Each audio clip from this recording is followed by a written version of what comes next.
Be good? Right. I cut myself, man.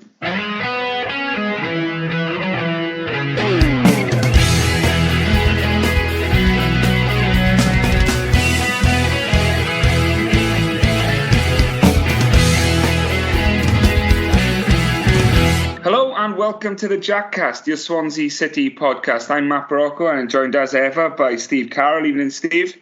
Evening. Well, it's the first one of the new season from me. As I was on holiday last week when you did one with good friend Ian Mitchell-Moore for the season opener at Middlesbrough. I guess we should start with that, Steve. We've got plenty to get through. Transfer window talk, club talk with Mel Nurse, which we'll bring up later on. How we feel the season's going to go, because I haven't had my say on that yet, and what we need to do between now and the next couple of weeks before the window closes. But let's start off with the season opener up the Riverside, Steve. In memory, I don't really think I've seen us play well up Middlesbrough for such a long time. We don't really seem to turn up, do we? It's one of those places you go to and you kind of feel like it's on the wall before we start. But go up there again, and another dismal first half showing, which we seem to have so often up there, has been our undoing, and become away with a narrow 1-0 defeat. Yeah, as you say, not a happy hunting ground for us, is it? I mean, I think, is it about 4 losses in a row there, something like that? It's but actually, I think it might be 5. So, yeah, not somewhere we seem to do particularly well. We were speaking before we came on, when we had a win there the first game after the COVID lockdown. And we had the memorable 4-3 when we went up to the Prem that season. But yeah, we really don't seem to do well there, do we? I mean, I think the one you went to last April was probably worse than this one. But still, it's just a miserable place, isn't it? I think that's the way of describing it. But the first half particularly was poor, wasn't it? I mean, we didn't offer much threat or anything like that, really, did we? And there were some unforced errors by a few players. There were a few that looked like they weren't quite ready, really, for the start of the season. And we paid a price, really, didn't we? Yeah, we did. And all the talk leading into the start of the season was how we wanted to start stronger, start brighter than we did last year, especially with that long-awaited Cardiff home game, which comes round every season, seems to get earlier and earlier. And this is our second home game of the season. I think the club, conscious of that, wanted to make sure they started the season right. And for all the talk before a ball was kicked, they started the season and players didn't get out of first gear, didn't seem able to get out of first gear. There was a lack of ideas, a lack of conviction. And to be honest with you, the first 25 minutes, half hour, Middlesbrough battered us, in my opinion. I thought they were all over us. Every time we got the ball, it was sideways, wayward. We lost it. To call someone out here, I'm going to have to, but Ben Cabango had an absolute shocker, like a horrific performance in my eyes. He got booked in, I think, midway through the first half, and I thought he's not going to survive the game, yeah? I just think there were so many players having an off day, and you can maybe get 1 or 2, but when half your team isn't at it, it shows. And the only surprise was that they weren't able to punish us more, really. Yeah, I thought so. I mean, there was a few bad moments, wasn't it? I mean, do you remember that? Obviously, we had the corner, and then the keeper's take, the long kick upfield, and unbelievably, like, the striker is 1-on-1. Yeah. With us in that situation, and to be fair, Vigouroux has come out. I think he's put it off, and it turns out that was a good decision, wasn't it? It was a risky one. Yeah, it was. I mean, my big fear at that moment was, if this guy decides to go around him, is he going to bring him down? Is that then going to lead to a red card? Yeah. And that really would have been a disaster. But luckily that didn't happen. But I mean, the general thing of launching the ball and having like a 1-on-1 with the goalkeeper straight from it, I mean, it's just embarrassing, if I'm going to be honest with you. I mean, how can that be the case? Yeah, it is. It really is. And I mean, I know people say that sometimes about things and saying it, but is it really that bad? But for me, it was that bad. Like, it's just a simple ball. They haven't really done anything. and they were in. So that was a start. But I mean, you mentioned Cabango there, and like he wasn't good enough, was he? I mean, there was that. I think what led to the booking, wasn't it, that pass? Yeah, he took Key's head off, and you're thinking it's basic stuff, really. And then Cabango did have a bad game. He was one of the ones I was talking about, really, that seemed as if he was underprepared, really. But he wasn't the only one. Timon had that mistake, didn't he, as well, in the first half, like a little bit too casual. It just felt like there was a bit too much of that, really, from us. And look, I don't think we can have any huge complaints. But I think the big thing that worries me is that Cabango has had a bad game, and he was booked, and I was thinking he could be off here. But if he was to go off, then we don't have any other centre halves in. So it's a big problem. That we will come on to it later, no doubt. But in that area of the pitch, we're very light, aren't we? And I mean, but Cabango has to play at the moment, regardless of the situation, because of how short we are, really. So not great. And as you say, the summed up the first half in general. The only chance we really had was at the end of the half from their mistake, wasn't it?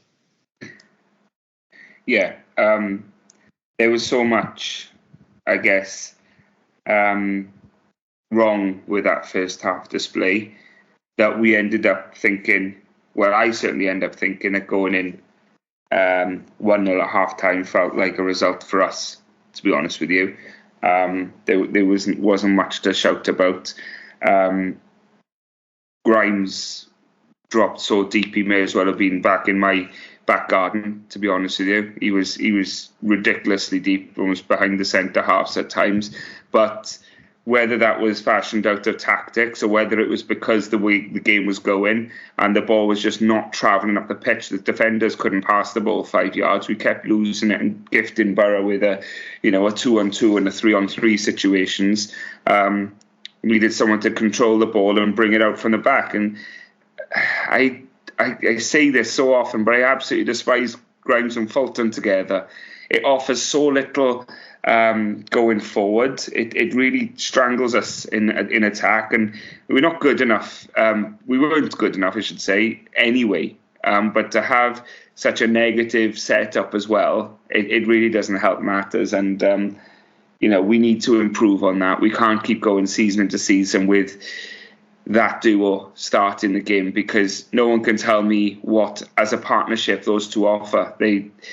Fulton drags it down for me. He pulls it, so it takes a touch, another touch, and a sideways pass, and he adds nothing. Not particularly. He's not like a bully either. He's not like some hard man you chuck in there as a spoiler. So I struggle to see sometimes what the coaching staff see, but it's not just on Luke Williams. This is a succession of managers that have opted with the same midfield duo, and it's just something I'd really like to see the back of, because when we do get the ball, so often we're lethargic, slow. It's one of my biggest criticisms of us, and I'm sure you share it, Steve. Is we're so slow on the turnover of possession to actually hurt teams. We don't have that zip about us, that inventiveness. It's almost like we think, why would I play that adventurous 30-yard potential through ball there when there's a perfectly good sideways pass for you? That's not the mentality to have. You'll never score that way. So the ponderous in possession, and it comes from, I guess, the personnel, the way we're set up, the way we're asked to play. We need a bit of invention, a bit of fizz. And what we saw on the Tuesday night League Cup game, albeit against League Two opposition with slightly different personnel, showed what potentially could be brighter. But there's a mix of both, isn't there, Steve? It's personnel and tactics for me. Yeah, it is. I mean, when we were in the airport in Newcastle on Sunday, waiting to come back, and we're talking about a few things in general, and Fulton's name cropped up there, and some of the stats were quite startling. I mean, I think he attempted 13 passes in over an hour of football, and only 7 of them have come off. Now, the accuracy is a big problem, but I mean, he's not getting on the ball enough. He doesn't really attempt anything adventurous either. No, but it's like he's not getting on the ball enough. I mean, Grimes had about 90 odd. I mean, in midfield, how can one midfield player be averaging 1 a minute and the other one be averaging 1 every 3 or 4? I mean, it can only suggest then that he isn't showing for the ball enough. So it's a big problem. I mean, I think realistically, if you look at last season, I don't want to talk about it too much because it was quite miserable, but the spell from about mid-Feb to mid-March, where Fulton was out of the team and Joe Allen was back in the team. Now, it's not a coincidence to me that we looked a lot better. So I think that probably says a lot. I mean, Fulton shouldn't be starting for us, but look, we're in a situation here where we are a little bit short. But if I'm honest, I'd rather Ollie Cooper was playing. And then you could play him out wide. Eom could move to the centre. And then Franco and Grimes could be the deeper two. I mean, I think that would be the better option. There isn't really anything else we can do at this moment in time because, again, we just don't have enough players through the door. But that, for me, would be a better way of looking at it. I mean, the Grimes-Fulton thing has never been great. It was probably at its best under Steve Cooper, but we were a bit more cautious then. But, I mean, look, it is. We're not going to succeed by playing with both of them, I don't think, and it's because of Fulton. So, it's not great, is it? I mean, it's all well and good being a little bit better against Gillingham, but let's be honest, there were levels last night, weren't there? And they could barely get the ball off us. Yeah, it was an introduction on Saturday for the new players.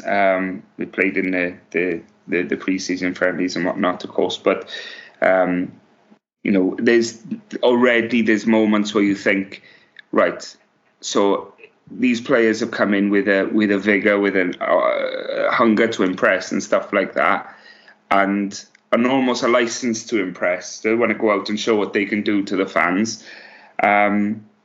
No, I don't want that trained out of the likes of Eom and stuff like that, because we need the creativity. We do not need to train another player to put his foot in it, turn around and find his man, because that kills the momentum of attack and stuff. We need those players to play with the license and the freedom. And I think when you have these players, like you said, for me, the ideal is once everything's up and running, is you've got Franco and Grimes in the middle. Franco seems a lot more energetic, a lot more willing to move forward with the ball and play almost box to box. Eom has already shown glimpses of that creativity at the other end, so we want him in the centre in that 10 position, and we need pace on the wing, don't we? So, we have Ronaldo one side, Giannelli the other, hopefully when he's back up and running. But we leave ourselves in this situation where we are having to play Azim Abdullah as a winger. And for us, he's not a winger. It's not criticism of his. He got hooked at half-time at Borough. I didn't particularly think he had a great game against Gillingham either. He did get his goal, credit to him for persistence there. It's not his fault. I mean, you talk about you'd rather, someone else sit in the middle there, like to function the team better. Abdullah wants to play centre mid, and I would rather give him, especially against the likes of Gillingham, give him 35 minutes, 40 minutes in his preferred position.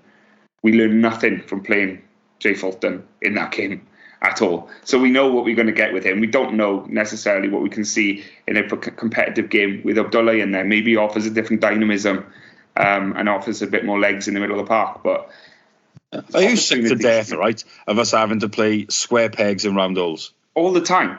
All the time. It's honestly, right, since Russell Martin had the job, I think last year probably wasn't so bad because we just signed every Tom, Dick and Harry, and most of them were not good enough. But It does feel like certainly there were 2 years under Martin where it kept happening, and you're looking at it now and thinking, I've got the same sinking feeling. I am sick of it. It's fairly straightforward. What other clubs are having to do this all the time? Like, you may be short on quality and stuff, but it should never be in a position where... But we had Lata Baudier playing wing back all the time, didn't we? We had Corey Smith playing at 10. And now we're having Azim playing out wide. And we're having Eom having to play out wide. Yeah. And it is genuinely draining because you're just looking and thinking it's self-sabotage.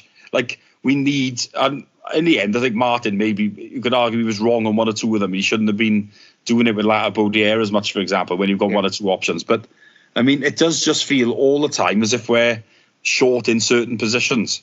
And it's not just like short. There is nobody. So what do you do? It's it's got to be sorted out, doesn't it? Yeah, let's do something weird here. Let's talk about this club. We'll come back to Gillingham in a bit because this is probably a more pressing discussion to have. We can come back to we can end that section on a brighter note while talking about last night's performance. But for now, Steve, let's talk about the squad as a whole, and let's talk about the wider issue here. Is we get to the end of every transfer window and we end up a few players short every year. And every year we get told the same line. It's difficult to do business. Clubs weren't releasing players. Things fell through last minute. We couldn't agree terms. All these lovely buzzwords come out from the club. And every year we're promised that lessons have been learned. Things have been put into place. Things will change. And this will not happen again. 12 months on, we look like dickheads here because we've done exactly the same thing again. And with 2 weeks left of the window, 2.5 weeks left of the window, we look at real risk of doing exactly the same thing again. It's now going to be a rat race for every player who gets made available on the market. There's that, I'm not going to pronounce his name correctly, is that Middlesbrough, is that we've been seem to be linked with him all the summer. He seems to be keen. He's now come out and basically said, he'd be really interested in joining us. He's a big club with a fantastic history. We run the risk of alerting other clubs, and getting other people sniffing around, and someone will come up and go, oh, we'll pay that. And we lose another key target of ours. We already lost the target that we've been hunting for a long time in Tyrese Campbell, who chose to go to Sheffield United. We cannot keep dithering in the market and waiting for things to fall into place. We do need to be more proactive, and that is someone from the outside looking in, Steve, not with any of the inside knowledge, but in the sense of we seem to wait. We've been linked with someone for 6 weeks, 8 weeks, and the name keeps bouncing around the media and the message boards and stuff, and then he signed for someone else. We should have found an answer by that time, shouldn't we? We should have said, right, this is what we're offering, yes or no? Can we not put a deadline on things so we can get other targets lined up if it falls through? But if you're talking about Campbell, he's probably on far more money at Sheffield United, and that probably is a big problem then. But, if you're negotiating, and this is in general now, I don't mean with him because we don't really know what's gone on there, then, if it's taken that long to do the deal when somebody's out of contract, it's fairly obvious they don't really want to come and they're looking at what else is around, a little bit like what Jamie Patterson has done, I suppose. So I think sometimes you're best off cutting your losses and saying, look, this player isn't that fussed on coming.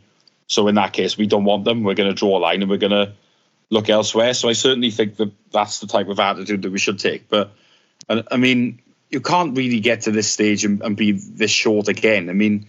How can we be in a situation where if a centre-half, if something happens there, then, there isn't one, essentially, and Norton would either have to fill in there or Lissa, the youngster. It's just silly, isn't it? And how wide again we've got this issue Henderson with. played last night, didn't he? Yes, but they want him gone. It's not going to make any difference, if you know what I mean. They still want him to leave.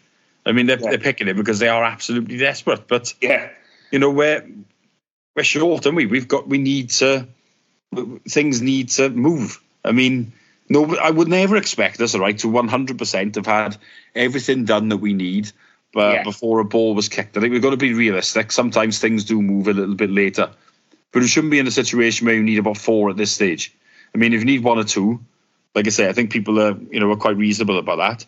But they should usually be like backup options. The bulk of your business should be done. How can we be this short in certain positions? And I know Ronaldo's had a knock, and there are a few others like Allen, Gianelli, etc. that are injured. But that's not news. They know they've been injured for a while.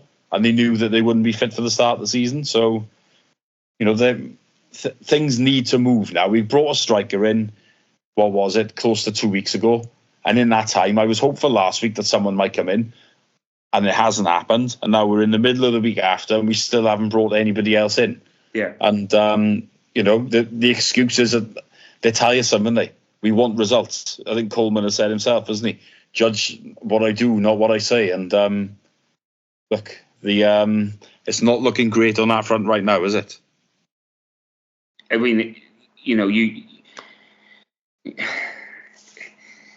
It's one of those things where you could accept Well, you could go into that and go, what happened there? Oh shit, did it? Okay, oh shit, well, that's not great and stuff.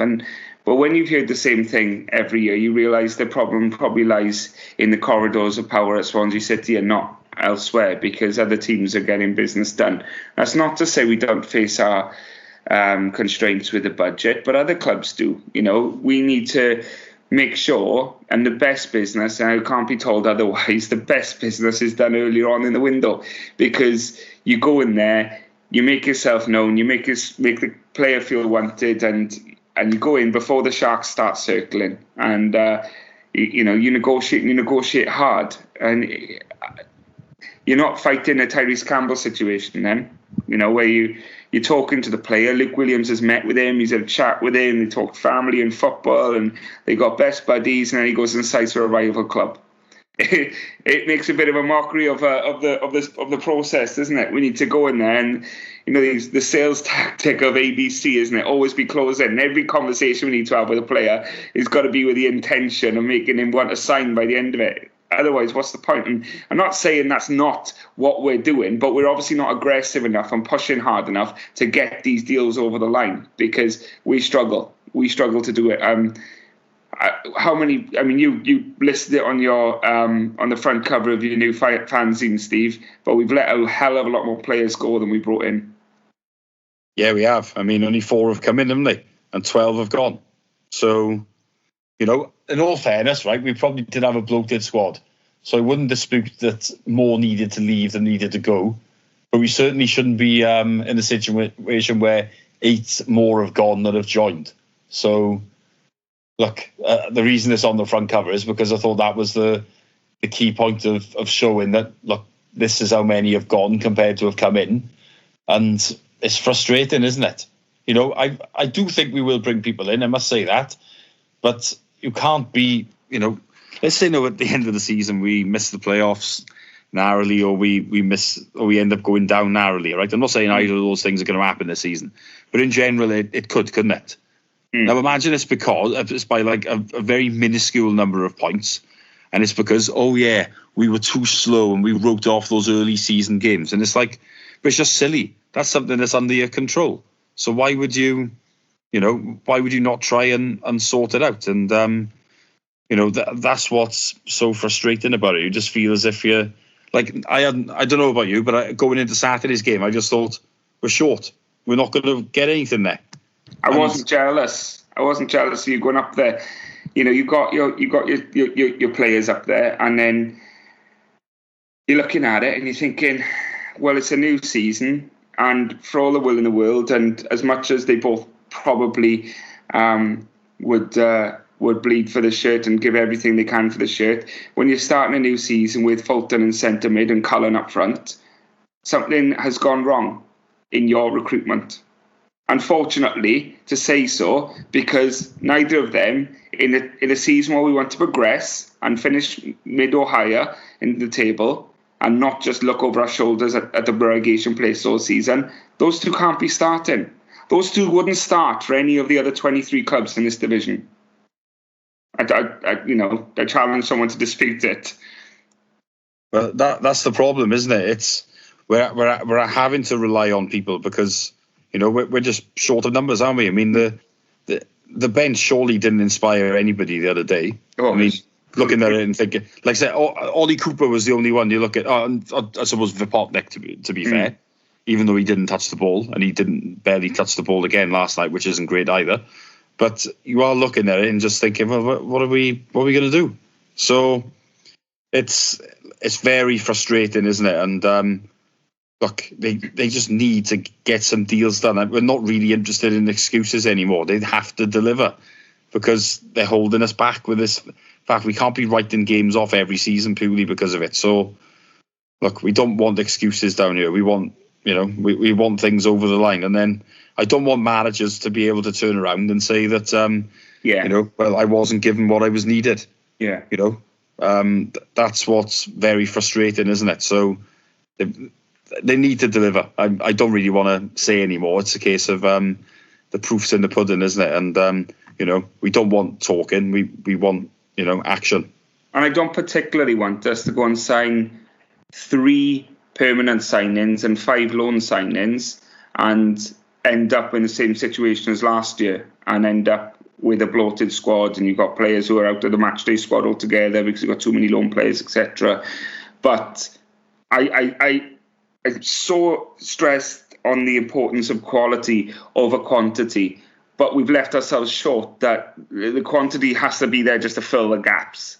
You know, we're relying on Josh Ginnelly to come back from a year out and hit the ground running and not have a relapse. God forbid, because he's the only other pace we got on the team, and we're going to burn out Ronaldo if we're asking him to be it. You know what I mean? And we're going to be in that situation. He come on at half-time for Abdullah at Borough, and he looked way off it. I'm thankful to say he was a lot brighter on Tuesday, but for me, he just didn't look like he was up to speed. But he didn't have a pre-season. I mean, it's not an issue that he could have really avoided, but this is the thing you mentioned, writing off games, but that was a bit of a dampener to start the season with. I think we watched it all. Everyone goes into the season with this kind of renewed optimism. Well, when are we going to turn up? Of course, it's Luke Williams' first full season. How much has he been able to stamp his authority on the game and on the club and on the squad with his first full pre-season, etc.? And then you're 20 minutes into the game at Riverside and you're thinking not a lot has changed, and it feels like almost like an end-of-season game where you're just waiting for the curtain to fall on the season already. And I don't know what it was like for you in the away end, Steve. It felt a bit damp, a bit of a dampener at home. Yeah, I mean, I just didn't have a lot of optimism before kick-off because just looked and saw the winger situation and just thought, well, how are we going to do a lot here, really? I mean, to be fair, the second half was better. I will give us that much, but you just never really felt we were going to score, did you? That was the problem. We didn't offer much. I mean, there was the free kick from Eon, which wasn't a bad free kick, but obviously it didn't hit the target. The cross in the box late on, which Vipotnik missed, and then I think Eon managed to have a shot. But I mean, it is minimal chances really, and I mean, I never felt we'd score. That's the best way of describing it really, and it's disappointing, but you feel as if we're not at full pelt, and that's the issue. And even if I did wonder before kickoff, would it be worth us changing to like a midfield diamond and playing 2 up front because of the squad issues with it? But then you'd have the thing of Vipotnik probably not fit enough to play a full game, and you're looking at it from that point of view then. But again, it's just you can't hide from these squad issues. We need more players, and we need them ASAP. Bright note, Gillingham last night. It was League 2 opposition at home, so of course we were expected to progress, but a much brighter showing. Yeah, it was. It was men against boys, really, wasn't it? That's the best way of describing it. Particularly in the first half, they just couldn't get the ball off us, could they? I mean, we didn't probably create as much as we should have done, considering. I mean, Vipotnik missed a great chance, which he has to take, really. And then there was the lovely through ball from Grimes that put him in, and the shot there was blocked. But, look, we made it count in the end, didn't we? And, we've run out comfortable winners. But, I mean, the opposition were particularly weak, weren't they? I think at one point, wasn't it? 86% possession, and that was over after half an hour. And you're just thinking, well, yeah, it really is just too easy. The opposition literally cannot live with us. Yeah, some really bright performances out there. You had one of the brightest showings of Ronaldo again. He was playing against League 2, but he was still so eager to get on the ball and so threatening when he did. And it was just nice to see him play with his head up, looking to receive, looking to run at his man, and create carnage. And every time the ball went near him, he created carnage. The first half really of Ronaldo was a joy to watch. Yeah, he was. I mean, he was looking better, wasn't he? And he needed the minutes really. So I was quite pleased to see him start. So look, that's a big plus point. I mean, look, Ronaldo.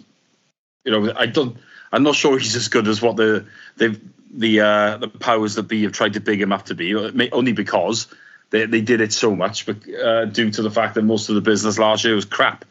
But look, he's undoubtedly got something, as we say, but he has been a bit raw. But that was one of his best games for us really last night. I know the opposition were not the best, but look, it'll only give him confidence, which is a good thing. So that's a big plus. And I think when we made a couple of the substitutions as well, they were big plus points. When I think Key obviously did well to set up the goal for Cullen, because we weren't really putting enough balls into the box or anything like that. Vipotnik was very isolated again. Really, there were those couple of chances I mentioned, but that was it. And but Iom really looked good as well, didn't he? So there are things to be positive about. I do genuinely think that there is the makings of quite a decent team here, if we can actually get everybody into the round holes that they should be, and we bring people in. I mean, as I've said, Ronaldo and Iom particularly will cause opposition problems, will they? And we know, obviously, we've talked about Grimes obviously being an extremely good player at this level, as we know. I do think Vigouroux, as much as he may well give us the odd heart attack, I do think he's a good goalkeeper.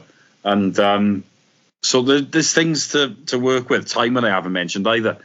But at the same time, we really need to get these players into their best positions, and that can only happen if we bring in some more players. Yeah, I guess come back to Vipotnik, who spent an hour on the pitch and barely got a sniff of the ball. And again, you come back to a systemic issue with the way we play. And I've made the comment before that you could have put a prime Messi or Ronaldo centre forward for us a lot of the time, and he wouldn't get a sniff.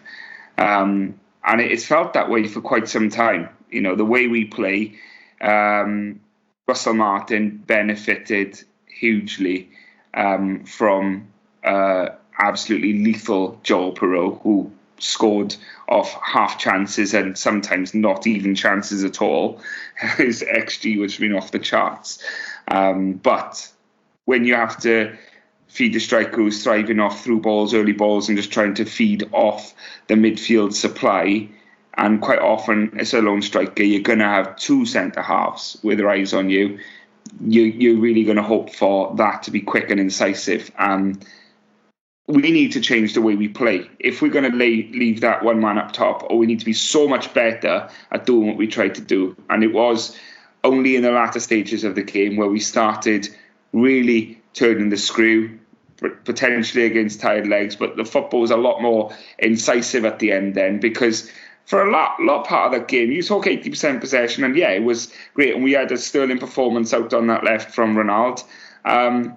But without really being clinical or incisive in a lot of what we did. We dominated the ball, we dominated territory, but it wasn't really like an onslaught. We weren't missing chances left, right and centre. It wasn't as if we were cutting them open at will. Later on, it felt a lot more that we were putting the balls in the right areas, and we were getting scraps. Abdullah got one, he could have got a few. Cullen obviously got that one in with the great ball in from Key, and Iom could have got a couple when he came on as well. He was real bright, but that obviously was the last half hour of the game. So I think there is parts to learn about how we approach and how we attack the opposition. I mentioned about the Borough game. For me, it's about being incisive, being very deliberate in our actions, and making sure that, if that pass could come off, we've got to try it, because otherwise you'll never get beyond the defence. We're going to reorganise so quickly, especially at championship level. You need to be quick and you need to be incisive. Well, yeah, like I said, I mentioned that the through ball that Grimes put for Vipotnik last night, that was the only time it really happened all night. Yeah. And, it's those type of things, isn't it? I think that's partly why the strikers are getting isolated. I mean, yes, you could argue sometimes they could come a little bit deeper to try and get the ball, but in general, we need to play more progressive passing at time rather than being, too safe. There is definitely a time for trying to put somebody in. I mean, it might not always come off, but the times that it do, you get a really good chance at goal. So it's always worth taking that risk then, isn't it? So I think we certainly need to be a bit more like that, but maybe bringing in another midfield player could help with that, for example. So, it's that recruitment word again, isn't it? But but we could argue as well, if Ion was to move in there, providing someone else can go on the wing, maybe he's capable also of doing that. So look, it's certainly something that we need to work on, isn't it? We can't have Vipotnik barely getting a touch because he's wasted his time, isn't he? Yeah, absolutely. I mean, we need to be. I'd love us to be that free flowing attacking team, and obviously it's what Williams wants. I mean, look at Notts County's goals for and against. It seemed to be like the Blackpool season in the Premier League, where they just went go for broke and tried to outscore the opposition, and they had one of the most lethal strikers in the bottom few divisions up front, but he to me, from what I've seen of him, he very much thrived off supply, and that sort of striker, Vipotnik could be that kind of guy as well. He might need the ball, but we need to be those players. Then we need to be the ones that, as soon as we receive the ball inside the opposition half, we get a head up and have a look for him, because he's making runs, he's running across the back line looking for it, and we've got to be feeding it to him. Have to be trying it out. It's too safe to go sideways and backwards, and I think it's the sorts of games where you try things, isn't it? The games against low league opposition in the cup, where it's not do or die and stuff like that, and you should have enough to get through regardless, is where you try things. And that's why I think I would have liked to see Abdoulaye play centre mid last night. I think him playing there in his favourite position might have shown us, well, is he potentially an option in there in the middle? But he seems to be being weaned onto a right midfield berth, which I don't know about you, Steve. I'm not sure suits him in his game. Well, I don't think it does either. But the problem is right now, who would you put there if it's not him? Yeah, well, it comes back to recruitment again, doesn't it? Yeah, exactly. That is the problem. It's like the lesser of the evils, I suppose, is to play your best central midfielders in the correct position. So only one player then is played out of position. But look, I don't like it. I'll be honest with you, and I feel sorry for the player because that's not his position. But like I say, that is the situation that we're in at the moment. That's the problem. But we progressed, and there was plenty of positives to see, and there was some nice football. And I guess the key thing to take away from it is there was plenty of positives to take forward from it and use as ammunition going back into the league.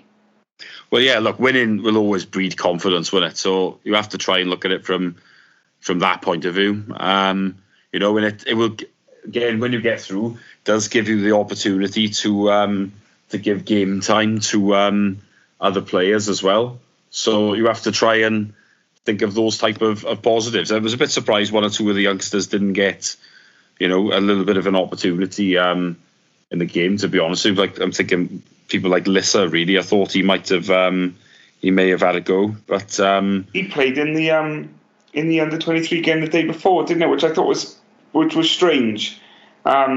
Considering he's one of the options which we might end up relying upon. I thought he might have been given a chance on Tuesday.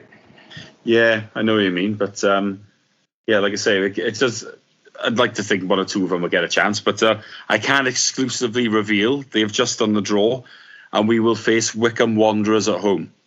So yeah, again, it's obviously it's League One opposition rather than League Two this time, but yes, you would think there'd be a chance there, wouldn't you, for progression and a chance to play others. So, I think another way of looking at this is, obviously, we know what football finances are like now. I mean, good cup runs and then potentially getting big draws, I mean, they're not bad for the club at all, are they, if they were to happen? So, I certainly think we should be trying to progress in both cups as far as we can. I mean, I don't think we're personally going to make the top six. So, if you can target the cups, then that's a good way of maybe getting a bit of excitement and some extra cash through the door.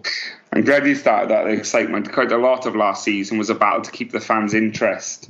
We thought for half the season we were in a relegation battle, and then for the last third of the season was when can we go on our summer holidays. So yeah, exactly. When you look at the Graham Potter season, we were never really in looking like we were going to get top six, but then we had that great run in the cup, didn't we? And I remember we were getting these draws. I remember we drew Brentford in the fifth round and was at home thinking, oh great, there's a chance to go again. And then obviously it ended in a sickening way after we were basically cheated. But the whole thing, and it did bring some excitement, didn't it? So look, a little run in the cup that we did win. Don't forget that as well. That look, I'm up for that. I think that would be a good thing, and increase the coffers potentially then for the transfer window, anything like that. It's just, I never really understand why we wouldn't take it seriously, if you know what I mean, because if you draw Man United away, you could make £1 million off that. Obviously, it really depends on how you're doing. I mean, if we are looking like a dead cert for a mid-table team, then go for it. Obviously, what managers don't want to do, and it's stating the obvious, is get key players injured in a cup game that they go out on, and then they fall down the league table and end up in trouble. But that's something that can happen anytime, and I think people just try and hedge their bets too much on focusing on the bread and butter of the league, and the cup's there for a reason, isn't it? Someone has to go and progress and win, and it'd be nice to have another go at it, another swing of that, because like you said, the Potter Cup run was fun. That season was fun, to be honest, wasn't it? We were playing with positivity, we were playing with an attacking verve, and it kind of made us enjoyable to watch. I do think Luke Williams wants to do it. I do think he wants to. I mean, his history of management suggests that he wants to. So, I still maintain the optimism there. I'm wondering if some players are stuck in an old style, or whether he can't yet unleash the club because of the personnel he's got to work with. But nothing in Luke Williams' history tells me he wants to be a conservative, boring type manager, Steve. No, I think that as well. But, the league is the bread and butter at the end of the day, so I do understand his stance. And the fact is, depends who you draw as well sometimes, doesn't it? I mean, when you draw a League Two team at home, you can make those changes and you probably still get through. But, I mean, previous managers may well have not picked Grimes, for example, for that game, but obviously he did. I remember even last season we did actually take it more seriously than you would have expected, and we didn't play badly against Bournemouth, to be fair, and we got dumped out. But I mean the League Cup game now, obviously, not the FA Cup one. I don't want to talk about that. But I mean, I suppose we almost got most of the way through a podcast without mentioning the goalkeeper's name then, but. Well, we won't be seeing him for a while, and for what it's worth, we wish him well. It's never good when somebody's injured.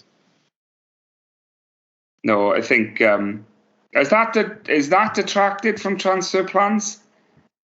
Well, I mean, it does sound like now we do want to bring a goalkeeper in, but I'm just thinking it really, really isn't the priority right now. Yes, It might be an idea to bring another one in.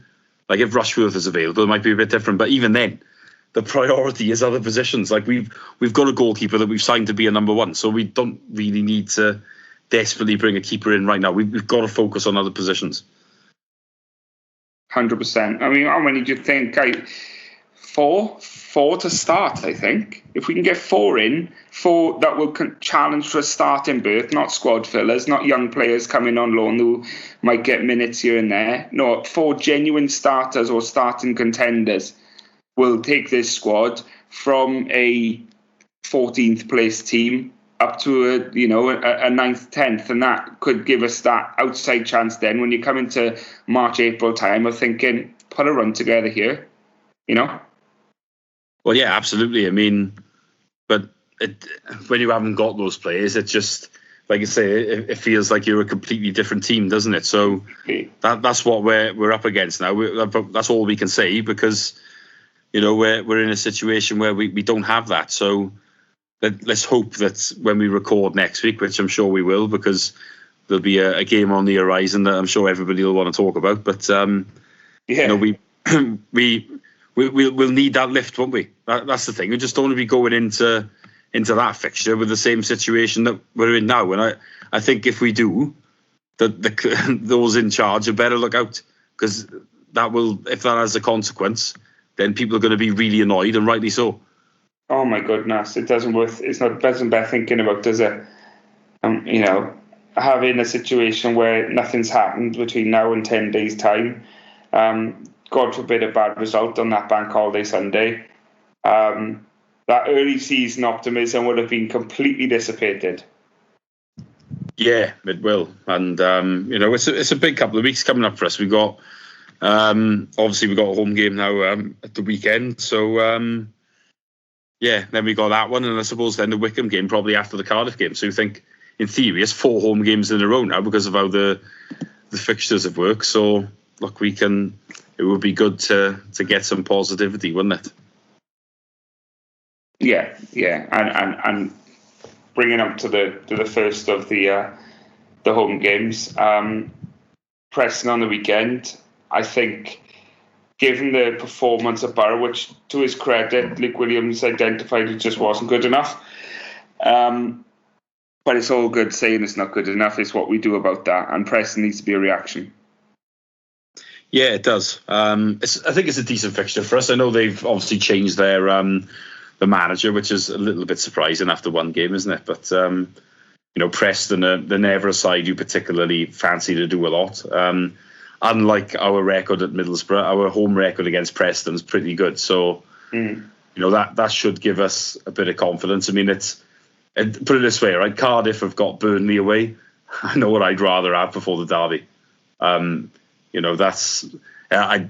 think Preston's a decent fixture for us, but look, we need to make it count, don't we? So hopefully we'll see a little bit better. Hopefully as well, by the time you're listening to this, we might have one or two extra in. That would also give us a bit of a lift. And only if Dan doesn't edit this podcast for 3 weeks. Yeah, well, I mean, it's now Wednesday night, about 10:30. We've got until Friday, 12 o'clock to register someone, haven't we? So, it does seem unlikely, but we never know. Vipotnik did come completely out of the blue, didn't it? I will say that. He did, and that was something we looked at and thought that's the sort of business we need to be doing. Quick, swift. Bordeaux announcing that they weren't going to, they were going to surrender their professional status, and things moved quickly from there. So to get that done, and I'm sure there were other admirers who were sniffing around, was really important, and credit to us for getting that done quickly. I know not every deal is going to be able to be done that quickly, but as I said earlier, we just need to be more aggressive. If we've been talking to a player in a club for a couple of weeks or so, we need to get a deadline on it and go, right, okay, no, our stance, where we can push to. If this isn't to your taste, that's fine. We'll stop the negotiations there and we'll pick it up with our plan B. And that needs to happen then, because I can't keep seeing the same names all summer bandied about and then eventually after 6-8 weeks see them go somewhere else, because that's absolutely soul destroying. Could we get another name in before this podcast goes live, or rather before Preston come to town on the weekend? Potentially, it would be a surprise, I think. But I really hope that Luke Williams is putting the pressure on. A lot has been made of the fact that Luke Williams has more of a say in transfers than maybe a couple of managers before him has, and he's getting the final say on players, whether we go out and get them or not. Now, I've no doubt that our new scouting setup are still coming to the club with players and lists of players who we perhaps should talk to and stuff like that. And if Luke Williams is saying to 3, 4, 5 players that's come to him, he'll be great, let's get him, let's make sure that happens, and it's repeatedly falling apart. I know we've mentioned earlier on the Tyrese Campbell situation is one to bring up as an example of that there. Then I would hope he gets frustrated. I would hope he'd go back and say, well, this, you need to do better. Ultimately, we need to do better, because you cannot go into a season. You mentioned it earlier on, square pegs and round holes, Steve, and it can't carry on. No, it can't, and they know what they've got to do. They need to do it. It is that simple. Those people in charge of closing deals, as the most simple pundit says, that's his job. So do his job. What do you think we're going to do this season? How do you see the season going for us? I mean, I can't see anything further than a top of the bottom half kind of season at the moment. And it really depends what happens between now and the end of August, if that mentality shifts. Well, I think that's the thing, isn't it? I do actually feel as if we bring some reasonable players in, that we are capable of top half. I think top 6 would be pushing it a little bit. But I do think, as I said earlier, there is the makings of a decent team here. So I think that's what's a bit frustrating. But I mean, as things stand now, we're going to be 15th, 16th, I would think. And that's annoying, because there's players here that are capable of taking us higher in the right circumstances. So, yeah, let's, I think if we bring in 3 or 4, then we can certainly target more 9th or 10th, I think, and that would be, a good season from my point of view. But look, it remains up in the air. The problem is with the season starting before the window shuts, it's difficult to give a definitive answer, really, isn't it? I think if we have this conversation after the West Brom game, when that window is shut, we see where we're at and we see what other people have done, then you'll be able to give far more of an accurate prediction, or certainly a prediction you feel a bit more comfortable with, really. But that's the situation that we're in at the moment, isn't it? And it's hard to really give an opinion that you think is likely to be right, I would say. What about you? Well, yeah, I'd rather us go out and get 2 starters than get 5 squad fillers. I don't want us to hit the loan market now and say, Liverpool are letting that 17-year-old winger go out on his first loan. And like that can be a deadline day thing, because clubs shift out their kids right up to the end of the window to get them game time.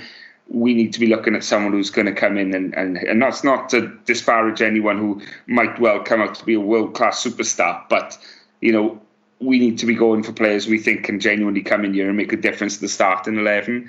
We've seen so many times, over the last few years, Steve, we've brought in youngsters and they just haven't worked. It hasn't clicked. It hasn't come off. We keep doing it and we end up in a situation where they haven't had the game time previously. They're not used to playing at this level or competitive level week in, week out, and they struggle with that side of it. I'd rather us go and get two starters for our starting 11, and that way then I know that our match day starting 11 is going to be stronger than fill the squad like we have previously. Yeah, exactly. I think I'm of the same mentality. There certainly has to be at least 2 signings that you feel are going to be going straight in the team, I would say. I think after that point, if there are 1 or 2 squad fillers come in, then it's not quite as bad. But we're not in a situation here where it's just needing squad fillers. We need players that we think are going to start. So we got to say centre half, I think we go and get a starting centre half, I would be happy with. Certainly someone who's going to challenge, strongly challenge the 2 that are there currently. It can't be a backup for that, because in any reasonable situation, you want to have an opportunity to say to your centre half, you're going through a bit of a spell here, mate. We're going to take you out of the team for this week and we're going to try something different. We can't do that. It's not good enough. We need another striker, definitely. And we need someone on the wing. I think we can't just go into the season with Ginelli and Ronaldo and hope that they will stay fit for 46 games. Well, one's not going to make 46 games. You could argue we need 2 wide players, I think. Yeah.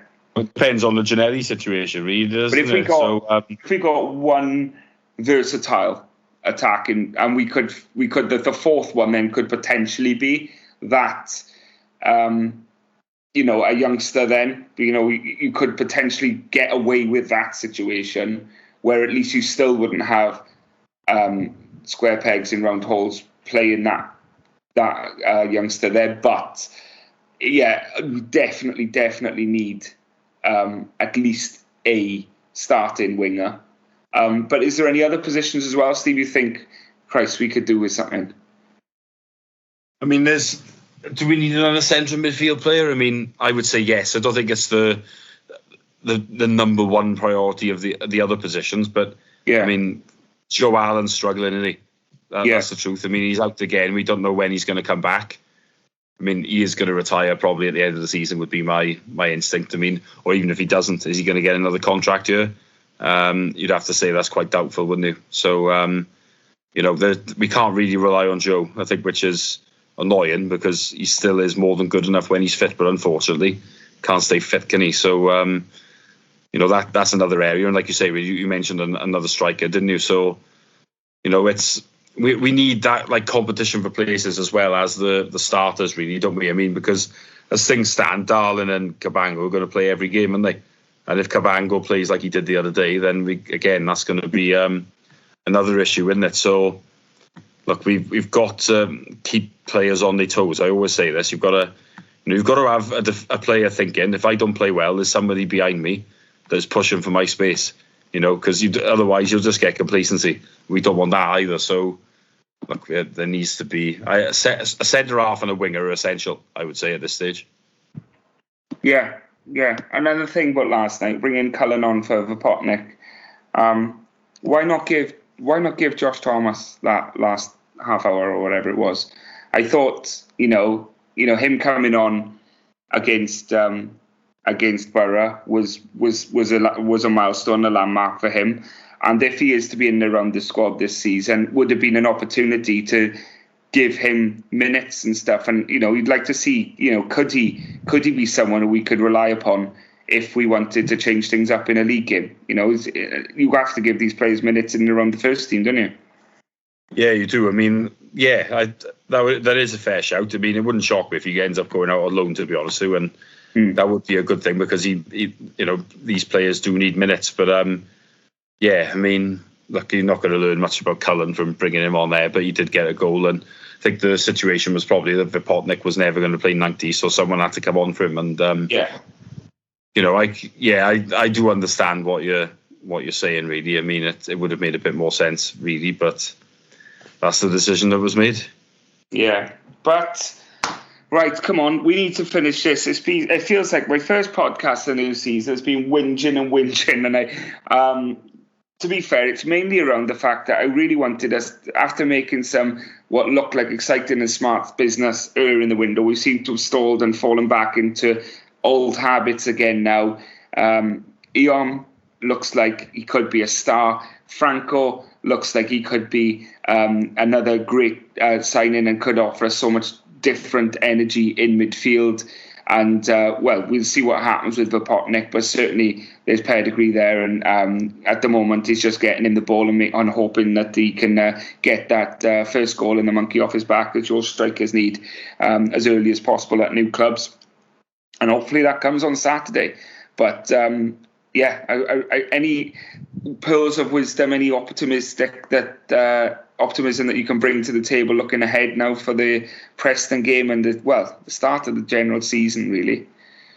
Well, if Ronaldo and Eom are playing, then there is a certain spark there to the team, isn't there? So that's how we have to try and look at it. I mean, when you look at the team that we had last year, I mean, there was the lack of excitement over nearly every player wasn't great, was it? We said we didn't like the squad, didn't we? Yeah, no, there were still some good players here, don't get me wrong, but I mean, like, I'll use Leon as a great example, right? Club legend, great player. You'd always want him in the team, and no one dispute that. But he wasn't, I think when he first came here, he was a bums on seats player, like he would excite you.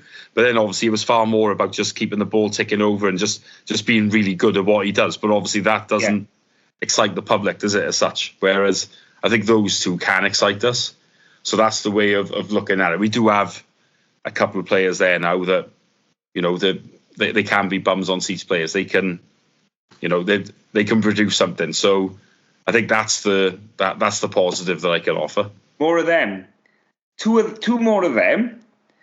A striker with different characteristics to Vopotnik and Cullen, and then you've got another wide player or a versatile attacking player. Preferably, I want him to be a natural wide man because that's something that we need to make sure that we've got in the starting 11, and that would really give us something else. And just drop Jay Fulton. That seems to be like where my brain is at now. It's let's get rid of that really negative defensive centre midfield there because it really slows things down and hinders it. Let's give ourselves a little bit of buzz. Let's give us a bit of a push. Like you said, Eom slotting into that attacking midfield place and Franco taking Fulton's place and the wide players coming on. It gives us that outlook, that shape that we want to play with. And hopefully we'll see a better picture of what a Luke Williams Swansea City will look like this season, Steve. Yeah, exactly. And that's the frustrating thing. You want the manager to be given the tools, really, to do things how he wants to. I mean, because I don't think there's anything worse than a manager leaving a club and he just turns around and goes, well, I wasn't given what I was looking for. Now, as long as within reason, of course. I mean, if people are making excessive demands, which some do, then it's different. But you just want to give it the manager the best opportunity. Now, the annoying thing is, you look at last year, and that manager was given the opportunity, but it was crap. Now, it wasn't just the fact that he wasn't very good, but a lot of the signings were not great either. But at least it wasn't square pegs in round holes at that point. You know, I'm not saying that I approved of what we were doing last year. It's probably worse, if anything, because it was just scattergun without a plan. But, you know, you just wish that they'd been, you know, they could back a manager more where there is a plan. So that's what's frustrating. You feel like sometimes down here we're our own worst enemies.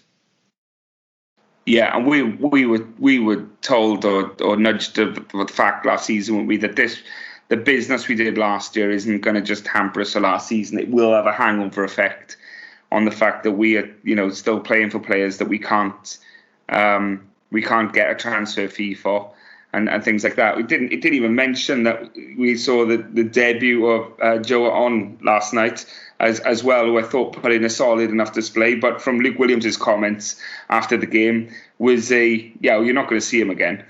That's how I felt. That's how I read it. He did, you know, he said he did okay, but he's got a long way to go to be near championship standard. Without reading any more into that, thinking, could he be an option this season? I don't think he's in the club's view. So I mentioned earlier on Christian Pedersen. I mean, these are players who are getting minutes at the moment that maybe the club aren't even considering as options for the league, which further makes that squad thinner and thinner, doesn't it?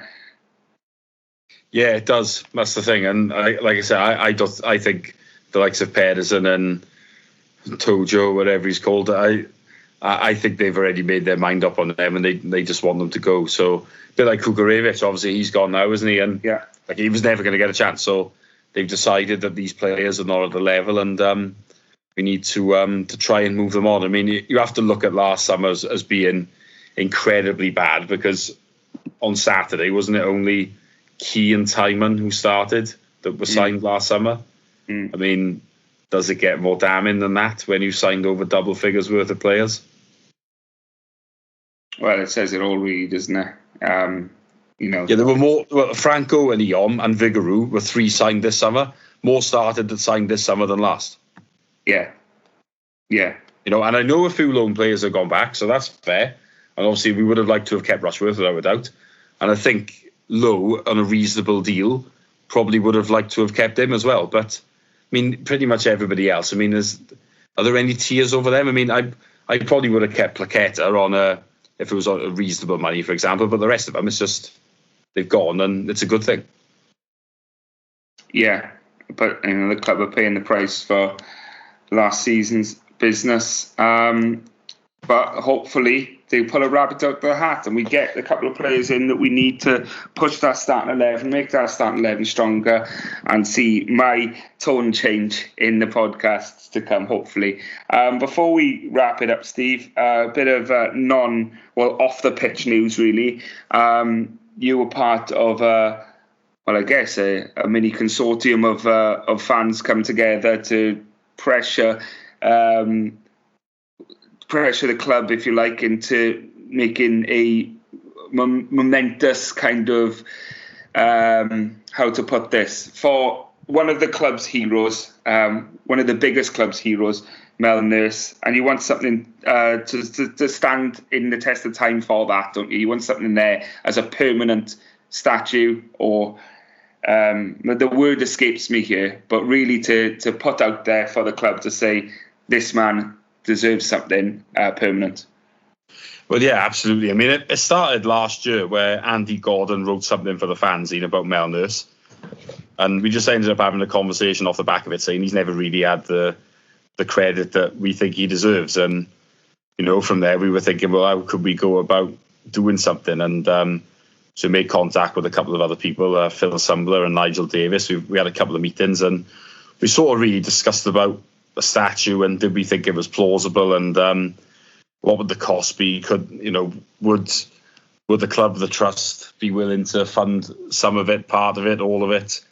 Then would you have to fundraise? Just the basic stuff, really. And then we made some contact with the club and the trust, and we discovered at that point that they were already working on something. So we weren't included in any of those discussions, which is fair, because they wanted to do it their way. And obviously now they made the announcement of the Mel Nurse Bar, which is a nice touch. Can't criticise it in that sense, but I think when you're talking about somebody that has essentially been to the High Court twice, has bought the club's debt, and then accepted the low offer because that would mean that we stayed in business, costed himself a lot of money, and he's done it for the good of the club. You're talking about someone here that has made an incredible difference, done something that hardly anyone would do. I know most people wouldn't be in a financial position to do it anyway, but he's really shown that the good in himself, and being incredibly selfless, and I think it deserves more recognition than it's had. And I mean, when we're still talking about someone as well that played over 300 games for us. Let's not forget that either. I mean, it's not just what he's done off the pitch. I mean, he had a great career on it as well, really. So look, Mel Nurse has done incredible things for this club, and I think it's about time that he got the recognition that he deserved. I mean, he made. I've met him and I interviewed him for the fanzine, but you could just tell he's quite a selfless guy, really. And I think he probably would think it was all going maybe a little bit over the top. But I mean, from my point of view, he's made an incredible impact down here, and I think it deserves to be recognised. And it was a good thing that when we did put the statement out, you're never really sure what the reaction was going to be. But I mean, it was pretty much universal. People in favour of it, really. So. We'll I guess stay tuned for any other updates that are coming. But we just felt it was important once the club had made that announcement that we came out and said something of what our intentions are and what our beliefs are, and seeing what people think, really, because obviously while it's in the news, it's important that we maybe capitalise on it. So we've put it out there. The response was good, and I guess we'll see where we go from here, really. To shine a further light on those who may not have, I mean, I'm sure most people have heard of that news by now, but anyone who hasn't heard of the news, or particularly Steve's statement on that news of the Mel Nurse Bar, as it's now renamed from the Riverside Bar.